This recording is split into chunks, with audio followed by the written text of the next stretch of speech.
Hi madam. మీ పేరు? Mastan. Mastan. So Daaku Maharaaj movie కూడా రిలీజ్ అవబోతుంది కదా, సో ఎట్లా అనిపిస్తుంది? ఇంకా ట్రైలర్ చూస్తేనే సగం సినిమా చూసామా, ఈయనే అట్టుందే మొత్తం సినిమా చూడాలని అందరూ ఎంటర్టైన్గా ఫీల్ అయిపోతుంటారు. ఎప్పుడెప్పుడు రిలీజ్ అవుతుందా స్పాట్లో. నాకైతే ఈ రోజే వేసినారంటే వెళ్ళాలనిపిస్తుంది, అట్టుంది. మరి గేమ్ చేంజర్ మూవీ కూడా రిలీజ్ అయింది కదా, దానిపై మీ అభిప్రాయం ఏంటి? మామూలుగా పబ్లిక్ టాక్ అయితే ఒక రేంజ్లో లేదనుకున్నారు, మామూలుగా హోప్స్ ఉన్నాయి. ఇది వచ్చేసి బాలయ్య బాబుది డైలాగ్స్, ఆయన డ్యాన్స్కే ట్రోల్ చేశారు కదా, ట్రోల్స్ గిల్స్ ఎక్కడికే వెళ్ళిపోవాల్సిందే. ఆయనకు ఎదురు సంక్రాంతికి వస్తావా? సంక్రాంతికి వస్తావా జస్ట్ ఫ్యామిలీ ఎంటర్టైనరు. అది బాలయ్య బాబుతో అంటే మనం చెప్పలేము. బాలయ్య బాబు సినిమాకు ఏది ఉండదు, బాలయ్య బాబు పోటీ రాదు 100%. అది అట్లా మీరు ఎట్లా అనుకుంటున్నారు? సంక్రాంతి రిలీజ్ అయినాక కూడా అనుకోవచ్చు కదా, అది కూడా బాగుంటుంది అంటే ఒక సెంటిమెంట్ వర్కౌట్ అవుతుంది. మన బాలయ్య బాబు గారి సినిమాలో లాస్ట్ 3 మూవీస్ చూసుకున్నా కానీ చిన్నపిల్లల క్యారెక్టరు ఉన్నారా, వాళ్ళతో ఏ కంటెంట్తో తీసింటారో ఒక రేంజ్లో ఉంటుంది. ఆయన వచ్చే ఎలివేషను, యాక్టింగ్, దాని ఏమంటారు ఫీలింగ్, ఇట్లాంటివన్నీ ఆయన ఒక రేంజ్లో ఉంటుంది. 100% సినిమా వచ్చేసి కామెడీ ఉంటుంది, ప్లస్ ఈసారి చూస్తే కామెడీ అట్నే ఉంటుంది, ఫైట్లు అట్నే ఉంటాయి, సెంటిమెంట్ కూడా బీభత్సంగా వర్కౌట్ అవుతుంది. దీనిలో అయితే తగ్గేదే లేదు. అది అక్కడ డైలాగ్ ఇక్కడ యూజ్ చేస్తున్నారా? అంటే పుష్ప డైలాగ్ ఇక్కడ యూజ్ మామూలే కదా. ఇప్పుడు ట్రెండింగ్ లో పుష్ప తగ్గేదే లేదంట, ఆడు వీణ డబల్ తగ్గేదే లేదు. డబల్. సో ఒక డైలాగ్ చెప్పండి బాలయ్య బాబుదా. మీరు ఇప్పుడే అడుగుతారు, నాకు గుర్తు రావట్లే, లేకపోతే మచ్చుగా ఉన్నాయి. యాద్ చెప్పాలని అర్థం కాకుండా ఇంత బాగా చెప్తున్నా, డైలాగ్ గుర్తుకొస్తలేదా? ఒక్కటే డైలాగ్ అంటే నాకు ఆలోచిస్తే బాలయ్య బాబుకున్న క్రేజ్ పోతుంది. అంటే నాకు నచ్చిన డైలాగ్ నేను చెప్పగలను. నచ్చిన డైలాగ్ చెప్పండి. ఒకవైపే చూడు, రెండో వైపు చూడాలనుకోకు, మాడిపోతావు, మస్ అయిపోతావు, తగ్గేదేలే.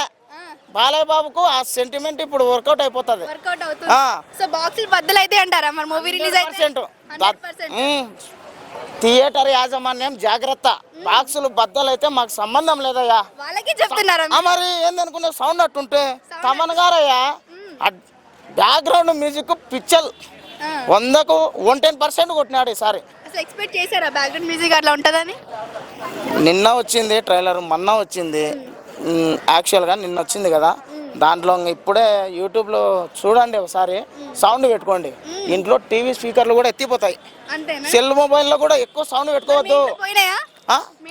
సౌండ్ తగ్గించుకున్నాము, థియేటర్లో చూడాలి కదా, సౌండ్ పెంచుకొని ఇంట్లో చూస్తే అవి స్పీకర్లు పోతాయి కదా, మనకి ఇబ్బంది. థియేటర్లో చూడాలి, ఆ మజానే వేరు, ఆ కిక్కే వేరు, ఊరా మాస్ అట్లుంటది. సో పుష్పకి డాగ్ మహారాజ్కి ఏది బాగుంటది అంటారు మరి?